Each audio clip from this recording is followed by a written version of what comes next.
여러분 안녕하세요. 어제 예배는 잘 들으셨습니까? 오늘 4월 29일 월요일 새로운 하루, 새로운 한 주가 시작되었습니다.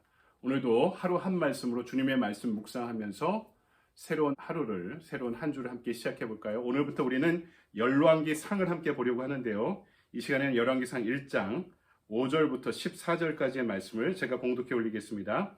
그때 학깃의 아들 아도니아가 스스로 높여서 이르기를 내가 왕이 되리라 하고 자기를 위하여 병거와 기병과 호위병 50명을 준비하니 그는 압살론 다음에 태어난 자요 용모가 심히 준수한 자라. 그의 아버지가 내가 어찌하여 그리하였느냐고 하는 말로 한 번도 그를 섭섭하게 한 일이 없었더라. 아도니아가 스루야의 아들 요압과 제사장 아비아달과 모이하니 그들이 따르고 도우나 제사장 사독과 여호야다의 아들 분하야와 선지자 나단과 시므이와 레이와 다윗의 용사들은 아도니아와 같이 하지 아니하였더라. 아도니아가 에느로겔 근방 소엘레 바위 곁에서 양과 소와 살찐 송아지를 잡고 왕자 곧 자기의 모든 동생과 왕의 신하된 유다 모든 사람을 다 청하였으나 선지자 나단과 분하야와 용사들과 자기 동생 솔로몬은 청하지 아니하였더라. 나단이 솔로몬의 어머니 바세바에게 말하여 이르되 학깃의 아들 아도니아가 왕이 되었음을 듣지 못하였나이까? 우리 주 다윗은 알지 못하시나이다. 이제 내게 하여 당신의 생명과 당신의 아들 솔로몬의 생명을 구할 계책을 말하도록 허락하소서. 당신은 다윗 왕 앞에 들어가서 아뢰기를 내 주 왕이여 전에 왕이 여종에게 맹세하여 이르시기를 내 아들 솔로몬이 반드시 나를 이어 왕이 되어 내 왕위에 앉으리라 하지 아니하셨나이까? 그런데 아도니아가 무슨 이유로 왕이 되었나이까 하소서. 당신이 거기서 왕과 말씀하실 때에 나도 뒤이어 들어가서 당신의 말씀을 확증하리이다. 아멘. 주님의 말씀입니다. 주님께 감사드립니다. 이 아침에 우리에게 주신 말씀 가지고 결정하라. 그러면 더 쉬워질 것이다. 라는 제목으로 말씀을 증거하도록 하겠습니다. 오늘부터 흥미로운 이스라엘 역사 이야기를 시작하려고 합니다. 열왕기상을 함께 보려고 하는데요. 히브리인들의 구분은요. 이 열왕기서를 역사서가 아니라 예언서로 구분하고 있습니다. 전기 예언서에 들어가는데요. 역사를 예언으로 보고 있는 이 구약 성경에 히브리인들이 아주 독특한 시각을 알 수 있는 대목이죠. 그러니까 하나님의 뜻에 의해서 역사가 흘러간다는 것을 역사에 대한 분명한 관점을 갖고 있었다는 이야기이기도 합니다. 그럼 어떤 이야기일까? 오늘 5절 말씀은요. 그때라는 문구로 시작하고 있습니다. 어느 때입니까? 다윗이 늙어 죽을 때가 다가왔습니다. 다윗이 늙은 것이 이 사건의 시작점입니다. 위대한 왕 다윗에게 유한의 때가 다가오기 시작하면서 이제 열왕기, 왕들의 이야기가 시작되고 있는 것이죠. 오늘 말씀은 첫 번째, 자기의 스스로를 높이지 말라고 우리에게 교훈을 주고 계십니다. 헤브론에서 낳았던 다윗의 첫 번째, 두 번째, 세 번째 아들들은 모두 다 죽었습니다.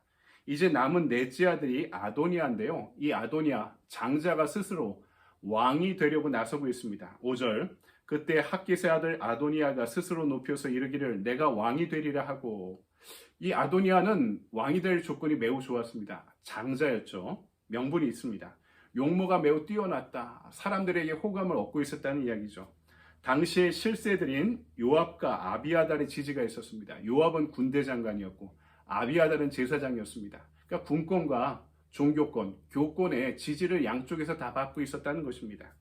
하지만 제사장들의 지지가 갈리고 있었죠. 아비아달은 아도니아를 지지하고 사독은 나중에 솔로몬을 지지합니다. 이 상황에서 아도니아가 스스로 먼저 왕이 되려고 나선 것이죠. 그러다 실패하고 솔로몬이 왕이 된 이야기가 1장과 2장의 내용인 것이죠. 솔로몬이 왕이 되고 나서 아도니아를 왕으로 세우려고 했던 제사장 아비아달을 그의 고향인 아나돗으로 쫓아냅니다. 그 후에 이 아나돗에서 새로운 전통이 생겨납니다. 바로 제야 선지자들이 여기서 생겨나기 시작한 것이죠. 이들의 후예 중에 선지자 예레미야가 나오고요. 나중에 세례 요한도요. 이 아나돗에서 아비아달 계열의 후손으로 나타나게 되었던 것입니다. 하지만 좋은 환경에서 최고의 대제사장이 되었던 사독의 계열, 그 후예들은 나중에 사두개인들이 되고 맙니다. 그렇게 보면 환경이 좋다고 잘 믿는 것은 아닙니다. 왕궁에서도 잘 믿어야 되고 광야에서도 잘 믿어야 됩니다. 환경을 뛰어넘는 믿음이, 신앙생활이 필요한 것이죠. 다윗은요, 왕궁에서도 하나님을 잘 섬겼고 이 광야로 쫓겨난 다음에도 하나님에 대한 믿음을 포기하지 않고 끝까지 잘 섬겼던 사람이었음을 우리는 기억하고 있죠. 그런 축복과 은혜가 우리 모두에게 임하기를 축원드립니다. 그래서 기다려야 됩니다. 자리에 오르는 것은 내가 차지하는 것이 아니라 하나님께서 하실 일입니다. 다윗은 쫓겨나면서도 사울 왕을 죽이지 않았죠. 하나님의 기름 부은 사람이었기 때문에. 여러분, 솔로몬은 왕이 되자마자 제사를 드리며 그의 왕위를 시작합니다. 하지만 아도니아는 왕이 되기 위해 잔치를 베풀죠.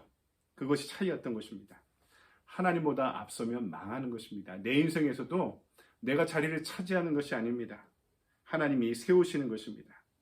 그렇다면 하나님께서 세우실 때까지 기다려야 하는 거죠. 여러분, 대나무를 보면은 처음에 4, 5년은 너무 빨리 자라다가요, 그 다음부터 자라지 않습니다. 그 다음부터 마디가 자라기 시작하죠. 그리고 마디가 굵어지면 나중에 다시 한번 때가 되면 확 자라기 시작합니다. 여러분, 자랄 때까지, 마디가 자랄 때까지 기다려야 됩니다. 내공을 키우기 위해 기다려야 될 때가 있다는 거죠. 그러고 나면 하나님께서 반드시 세우실 줄 믿습니다. 두 번째, 위기 앞에 선택이 중요합니다. 무엇을 붙잡고 살아갈 것인가? 오늘 말씀은 약속 붙잡고 살아야 된다고 알려주고 있습니다.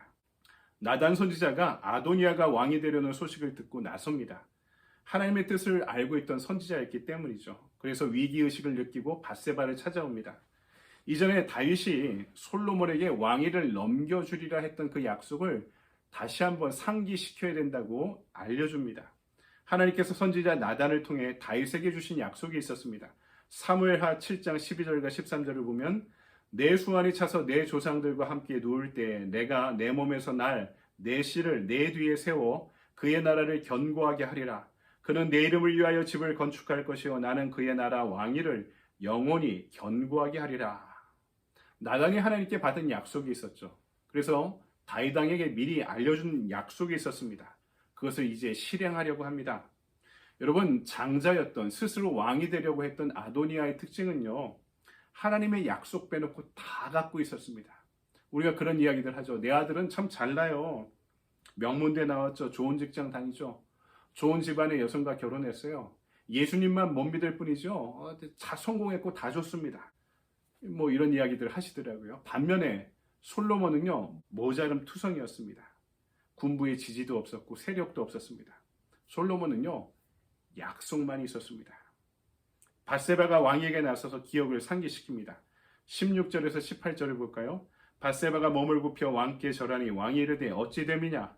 그가 왕께 대답하되 내 주여 왕이 전에 왕의 하나님 여호와를 가리켜 여종에게 맹세하시기를 내 아들 솔로몬이 반드시 나를 이어 왕이 되어 내 왕위에 앉으리라 하셨거늘 이제 아도니아가 왕이 되었어도 내 주 왕은 알지 못하시니이다. 결정적으로 이야기하죠. 그리고 나서 나단이 다시 들어와서 확고하게 전합니다. 그러자 다윗 왕이 약속을 기억하면서 솔로몬을 왕으로 삼으라고 명령하죠. 무엇입니까? 말씀대로 가야 되고 약속대로 가야 되는 것을 늙은 왕 다윗은 기억하고 알고 있었던 것입니다. 알고 기억한 대로 왕은 행하고자 했던 것이죠. 여러분, 오늘 우리에게 주신 약속이 무엇입니까? 마태복음 7장 7절에서 8절을 볼까요? 구하라 그리하면 너희에게 주실 것이요 찾으라 그리하면 찾아낼 것이요 문을 두드리라 그리하면 너희에게 열릴 것이니 구하는 이마다 받을 것이요 찾는 이는 찾아낼 것이요 두드리는 이에게는 열릴 것이니라. 아멘. 성령께서 역사하실 줄 믿습니다. 아무것도 없어도 약속 붙잡고 우리는 구할 수 있습니다. 찾을 수 있고요. 두드릴 수 있습니다. 그러면 하나님께서 주실 것이고 찾아내게 하실 것이고 열리게 하실 줄 믿습니다. 비전을 놓고 구하면 동역자도 구해주시고 여건도 허락하실 줄 믿습니다. 내 능력 보고 찾지 말고 비전의 크기를 놓고 기도할 때 비전에 맞는 능력도 여건도 환경도 사람도 주실 줄 믿습니다. 약속 붙잡고 기도할 때 이루어집니다. 적극적인 기도가 필요할 때입니다. 내게 주신 약속 붙잡고 기도할 때 능력과 사람과 도구와 돈이 따라오는 것입니다. 비전을 구하고 약속을 구하십시오. 그러면 복잡한 상황이 더 단순해질 것입니다. 왕이 솔로몬을 왕으로 임명하자 그렇게 스스로 노력했던 아도니아의 잔치상에 모여있던 이들이 순식간에 흩어지고 맙니다. 그리고 아도니아는 살기 위해서 제단에 들어가 제단불을 붙잡고 있죠. 여러분, 하나님의 약속 없는 성공은 사상 누각입니다. 하나님이 역사하시면 복잡한 상황도 단순해집니다. 말씀을 정리합니다. 먼저 다윗은 늙었습니다. 시간이 많이 남지 않았죠. 그래서 은혜가 주어질 때 충성해야 됩니다. 할 일을 여러분 하시기 바랍니다. 두 번째, 스스로 높이지 마십시오. 참고 기도하십시오. 때가 되면 하나님께서 높이실 것입니다. 세 번째, 약속 붙잡고 기도하십시오. 그냥 기도하지 말고 적극적으로 매달려 기도하십시오. 그러면 하나님의 약속을 이루어 주실 줄 믿습니다. 그 가운데 예측하지 마십시오. 결과는 하나님의 영역일 뿐입니다. 하지만 결정하십시오. 하나님 약속 붙잡고 살아갈지 아니면 내 뜻대로 살아갈지를, 그 길을 결정하십시오. 그러면 쉬워질 것입니다. 오늘 하루 그 약속 붙잡고 기도하면서 승리하는 하나님의 종들 되시기를 주님의 이름으로 간절히 축원드립니다. 아멘. 적용의 질문을 볼까요? 내가 개인적으로 붙잡고 있는 약속의 말씀은 무엇입니까? 그 약속이 하나님의 방식대로 내 삶에 이루어지려면 오늘 무엇을 해야 합니까? 여러분에게 주신 비전, 그 비전을 위한 약속의 말씀이 있지 않으신가요? 그 말씀이 무엇이었는지 상기하십시오. 기억하십시오. 찾으십시오. 오늘의 액션 플랜입니다. 약속을 붙잡고 적극적으로 기도하기. 약속을 기억하고 그 약속 붙잡고 주님 이루어 주실 줄 믿습니다. 구하고 찾고 문을 두드리며 기도하는 하루 되시기 바랍니다. 여러분 오늘도 좋은 하루 보내십시오. 감사합니다.